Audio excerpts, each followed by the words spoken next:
So today I want to talk about follow through. I want to talk about finishing what you start. I've run several marathons, and if there's one thing that I know, it's know how to finish and finish strong. So I have a friend of mine who's a neighbor, who's a fantastic guy, world-class neighbor, just love him to death. And a couple years ago, he came out and he said, Rick, he said, oh man, I'm remodeling my kitchen. It's going to be fantastic. And of course, he showed me the plan, and he said, oh, it's going to go here, it's going to have granite countertops and under cabinet lighting. It's going to be absolutely fantastic. So, of course, the dumpster was put outside of his house, and week after week, he was bringing things out. Of course, they hauled away the dumpster, all this trash. And about 2 months went by, and I figured, well, he's probably finished, or at least to the point where he's just got some details left. And I went over and knocked on his door and said, hey, can I see your kitchen? Love to see it. I mean, you're so excited about it a couple months ago, and love to see a finished product. He said, I'm not doing the kitchen anymore. He said, I'm redoing my bedroom. He said, oh, it's going to be fantastic. It's going to be a tray ceiling. It's going to have a pedestal for the bed. It's going to have the wall sconce. It's going to be just phenomenal. I said, oh, that's fantastic. I can't wait to see it. And I said, let me know when it's done. Of course, they came, dumpster out front. Next couple weeks, in and out with stuff, and of course the old bed and all that kind of good stuff.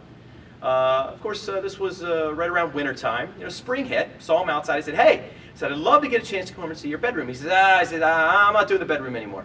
He said, "It's the basement." He said, "Man, I'm gonna have a pool table. I'm gonna have some heated floors." He said, "It's gonna be fantastic." He said, "I'm gonna have a fireplace. It's gonna be great." He said, "I'll come over for parties and things like that." I said, "Well, great. I can't wait to see it." Of course, you know, dumpster comes outside, hauling out the trash, you know, all the old paneling, all that kind of good stuff. Fall rolls around.